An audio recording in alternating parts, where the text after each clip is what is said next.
আসসালামু আলাইকুম। সংবাদে আপনাদের সবাইকে স্বাগত জানাচ্ছি। আমি ফিরোজ তোহা। শুরুতেই সংবাদ শিরোনাম। বাংলাদেশের সর্বশেষ গুরুত্বপূর্ণ আপডেট সংবাদে আপনাকে স্বাগত। শুরুতেই সংবাদ শিরোনাম, এরপর বিস্তারিত। শুরুতেই জানিয়ে দিব, চিন্ময় ইস্যুতে ভারতকে কড়া বার্তা দিল বাংলাদেশ। বাংলাদেশ সম্মিলিত সনাতনী জাগরণ জোটের মুখপাত্র ও চট্টগ্রামের হাটহাজারীর পাণ্ডরিক ধামের অধ্যক্ষ প্রভু চিন্ময় কৃষ্ণ দাস ব্রহ্মচারীকে গ্রেপ্তারের ঘটনায় ভারতের দেয়া বিবৃতির কড়া প্রতিবাদ জানানো হয়েছে। মঙ্গলবার ২৬শে নভেম্বর পররাষ্ট্র মন্ত্রণালয়ের এক প্রেস বিজ্ঞপ্তিতে এই প্রতিবাদ জানানো হয়। এরপর জানিয়ে দিব, সম্মিলিত সনাতনী জাগরণ জোটের সংবাদ সম্মেলন।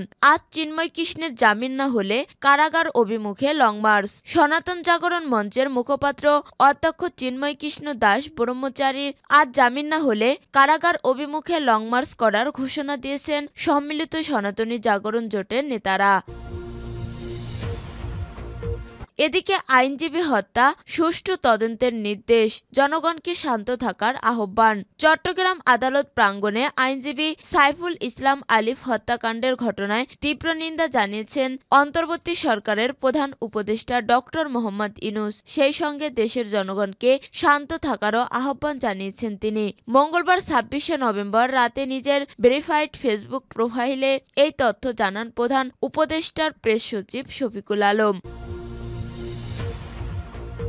এরপর জানিয়ে দিব, চট্টগ্রামে আওয়ামী লীগের ৬ নেতাকর্মী আটক। সনাতন জাগরণ মঞ্চের নেতা চিন্ময় কৃষ্ণ দাসের মুক্তির দাবিতে মিছিলের প্রস্তুতি নেয়াকালে আওয়ামী লীগের ৬ নেতাকে আটক করেছে পাহাড়তলী থানা পুলিশ। মঙ্গলবার ২৬শে নভেম্বর রাত ১১টার দিকে পাহাড়তলীর সরাইপাড়া থেকে তাদের আটক করা হয়। এদিকে ছাত্র শিবিরের নতুন কর্মসূচি দিয়েছে বাংলাদেশ ইসলামী ছাত্র শিবির। জুলাই গণহত্যার বিচারের দাবিতে জাতীয় ছাত্র সংহতি সপ্তাহের অংশ হিসেবে দেশের সব বিভাগীয় শহরে বিক্ষোভ মিছিল ও সমাবেশ কর্মসূচি ঘোষণা করেছে ছাত্র শিবির। মঙ্গলবার ২৬শে নভেম্বর ছাত্র শিবিরের কেন্দ্রীয় প্রচার সম্পাদক সাদেক আবদুল্লাহর পাঠানো এক বিজ্ঞপ্তিতে এই তথ্য জানানো হয়েছে। এবং সর্বশেষ জানিয়ে দিব, লেবাননের যুদ্ধবিরতি শুরু। অবশেষে লেবাননের যুদ্ধবিরতি শুরু হয়েছে।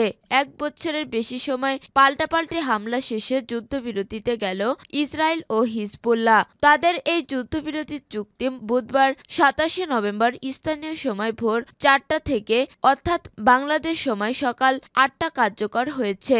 প্রাথমিক অবস্থায় এই চুক্তির মেয়াদ থাকবে ৬০ দিন। পরবর্তীতে এটি আবারও বৃদ্ধি করা হবে। খবর রয়টার্সের। মঙ্গলবার ইসরায়েল ও হিজবুল্লাহর মধ্যে একটি যুদ্ধবিরতি চুক্তি হওয়ার কথা জানান মার্কিন প্রেসিডেন্ট জো বাইডেন। তার মধ্যে যুক্তরাষ্ট্র ও ফ্রান্সের মধ্যস্থতায় এই চুক্তি সম্ভব হয়েছে। প্রিয় দর্শক, এতক্ষণ শুনছিলেন সংবাদ শিরোনাম, এরপর বিস্তারিত। তবে তার আগে বন্ধু জানিয়ে দিন আপনি কোন স্থান থেকে আমাদের সংবাদটি দেখছেন এবং শুনছেন। জানিয়ে দিন এই সংবাদ সম্পর্কে আপনার মূল্যবান মতামত। আর বন্ধু, আপনি যদি আমাদের চ্যানেলে নতুন হয়ে থাকেন তাহলে ভিডিওটি দেখতে দেখতে চ্যানেলটি সাবস্ক্রাইব করে রাখুন, যাতে করে আমাদের পরবর্তী সংবাদগুলো সবার আগে আপনার কাছে পৌঁছে যায়। এবারে বিস্তারিত। চিন্ময় ইস্যুতে ভারতকে কড়া বার্তা দিল বাংলাদেশ। বাংলাদেশ সম্মিলিত সনাতনী জাগরণ জোটের মুখপাত্র ও চট্টগ্রামের হাটহাজারীর পুণ্ডরিক ধর্মের অধ্যক্ষ প্রভু চিন্ময় কৃষ্ণ দাস ব্রহ্মচারীকে গ্রেপ্তারের ঘটনায় ভারতের দেয়া বিবৃতির কড়া প্রতিবাদ জানিয়েছে বাংলাদেশ। মঙ্গলবার ২৬শে নভেম্বর পররাষ্ট্র মন্ত্রণালয়ের এক প্রেস বিজ্ঞপ্তিতে এই প্রতিবাদ জানানো হয়। পররাষ্ট্র মন্ত্রণালয় বিবৃতিতে বলেছে, বাংলাদেশের অভ্যন্তরীণ একটি বিষয়ে মঙ্গলবার ২৬শে নভেম্বর গণমাধ্যমে ভারতের পররাষ্ট্র মন্ত্রণালয়ে জারি করা এক বিবৃতিতে বাংলাদেশ সরকারের দৃষ্টি আকর্ষণ করা হয়েছে। বিবৃতিতে বলা হয়, অত্যন্ত হতাশার সঙ্গে বাংলাদেশ সরকার উল্লেখ করেছে, শ্রী চিন্ময় কৃষ্ণ দাসকে নির্দিষ্ট অভিযোগের ভিত্তিতে গ্রেপ্তার করার পর থেকে কিছু মহল তার গ্রেপ্তার ইস্যুকে ভুলভাবে ব্যাখ্যা করছে। বাংলাদেশ সরকার মনে করে এই ধরনের ভিত্তিহীন বিবৃতি শুধু সত্যকে বিকৃত করে না, বরং প্রতিবেশী দুই দেশের মধ্যে বন্ধুত্ব ও বোঝাপড়ার চেতনার পরিপন্থী।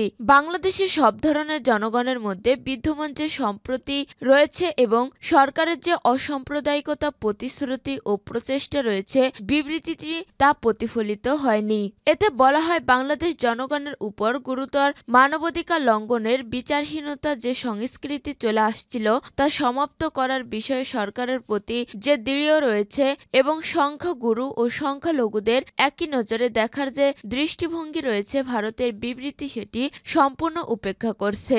বিবৃতিতে বলা হয়েছে, বাংলাদেশ দৃঢ়ভাবে নিশ্চিত করে প্রত্যেক বাংলাদেশী তার ধর্মীয় পরিচয় নির্বিশেষে নিজ নিজ ধর্মীয় আচার অনুষ্ঠান পালনের অধিকার রয়েছে এবং বাধা ছাড়াই সবার মতামত প্রকাশ করার অধিকার রয়েছে। সব নাগরিকের, বিশেষ করে ধর্মীয় সংখ্যালঘুদের নিরাপত্তা নিশ্চিত করা বাংলাদেশ সরকারের একটি দায়িত্ব। গত মাসে বাংলাদেশে শান্তিপূর্ণভাবে দুর্গাপূজা পালনের মাধ্যমে এটি আবারও প্রমাণিত হয়েছে। সম্মিলিত সনাতনী জাগরণ জোটের সংবাদ সম্মেলন। আজ চিন্ময় কৃষ্ণের জামিন না হলে কারাগার অভিমুখে লং মার্চ। সনাতন জাগরণ মঞ্চের মুখপাত্র অধ্যক্ষ চিন্ময় কৃষ্ণ দাস ব্রহ্মচারীর আজ জামিন না হলে কারাগার অভিমুখে লং মার্চ করার ঘোষণা দিয়েছেন সম্মিলিত সনাতনী জাগরণ জোটের নেতারা। রাজধানী ঢাকেশ্বরী মন্দিরে সম্মিলিত সনাতনী জাগরণ জোটের জরুরি সংবাদ সম্মেলনে জোটের নেতারা এ ঘোষণা দেন। একই সঙ্গে বিক্ষিপ্তভাবে আন্দোলন না করে সারা দেশে সম্মিলিতভাবে আন্দোলন করে স্বেচ্ছায় কারাবরণ করার ঘোষণা দেন তারা। সংবাদ সম্মেলনে সম্মিলিত সনাতনী জাগরণ জোটের প্রতিনিধি প্রসেনজিৎ হালদার বলেন, আমরা যে সমাবেশ করছি সেখানে একদল দুষ্কৃতকারী উগ্রবাদী লোক অমানবিকভাবে হামলা করেছে। এতে সম্মিলিত সনাতনী জাগরণ জোটের ৩০ জন সমর্থক আহত হয়েছেন। এ সময় ২ জন নারী সমর্থককে লাঞ্ছিত করা হয়। প্রসঙ্গত ৪:৩০টার দিকে বাংলাদেশ সম্মিলিত সনাতনী জাগরণ জোটের মুখপাত্রকে রাজধানীর বিমানবন্দর এলাকা থেকে হেফাজতে নেয় ঢাকা মহানগর গোয়েন্দা ডিবি পুলিশ। পরে তাকে রাষ্ট্রদ্রোহীর মামলায় গ্রেপ্তার দেখানো হয়।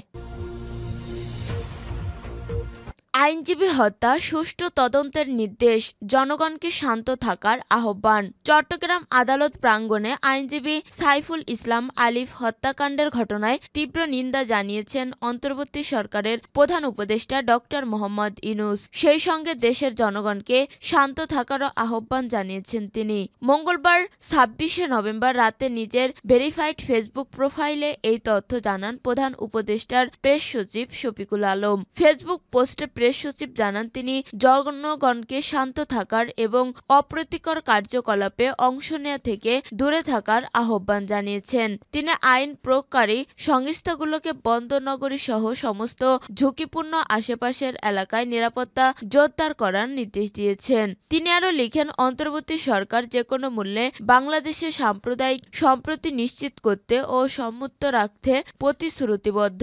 প্রসঙ্গত মঙ্গলবার ২৬শে নভেম্বর বিকেলে চট্টগ্রাম আদালত প্রাঙ্গণে বাংলাদেশ সনাতন জাগরণ মঞ্চের মুখপাত্র অধ্যক্ষ চিন্ময় কৃষ্ণ দাস ব্রহ্মচারীর সমর্থকদের হামলায় চট্টগ্রাম আদালতের সরকারি পাবলিক প্রসিকিউটর সাইফুল ইসলাম আলিফ নিহত হন। চট্টগ্রামে আওয়ামী লীগের ৬ নেতাকর্মী আটক। সনাতন জাগরণ মঞ্চের নেতা চিন্ময় কৃষ্ণ দাসের মুক্তির দাবিতে মিছিলের প্রস্তুতি নেয়াকালে আওয়ামী লীগের ৬ নেতাকে আটক করেছে পাহাড়তলী থানা পুলিশ। মঙ্গলবার ২৬শে নভেম্বর রাত ১১টার দিকে পাহাড়তলীর সরাইপাড়া থেকে তাদের আটক করা হয়। আটককৃতরা হলেন যুবলীগের সক্রিয় কর্মী আব্দুর রহিম ৩২, মিরসরাই ১৩ নং মায়ানী ইউনিয়ন যুবলীগের সভাপতি মোহাম্মদ আবু হেনা ৪২, মায়ানী ইউনিয়ন যুবলীগের সাংগঠনিক সম্পাদক মোহাম্মদ মইনুল ইসলাম ৩৪, মিরসরাই ১২ নং খেয়াছড়া ইউনিয়ন আওয়ামী লীগের সাধারণ সম্পাদক মোহাম্মদ মামুনুর রশিদ ৪৮, খেয়াছড়া ইউনিয়ন আওয়ামী লীগের সাংগঠনিক সম্পাদক শহীদ উদ্দিন খান ৪৮ এবং মিরসরাই ১৩ নং মায়ানী ইউনিয়ন আওয়ামী লীগের সাংগঠনিক সম্পাদক ও ১ নং ওয়ার্ডের সাবেক ইউপি সদস্য মোহাম্মদ ইয়াসিন উল্লাহ ৪৪। পুলিশ জানায়, আটককৃতরা গত কয়েকদিন ধরে সিটি কর্পোরেশনের সাবেক কাউন্সিলর সাহেবের বাসায় অবস্থান করছিল। তারা মঙ্গলবার রাতে চিন্ময় কৃষ্ণ দাসের মুক্তির দাবিতে একটি মিছিল করার প্রস্তুতি নিচ্ছিল।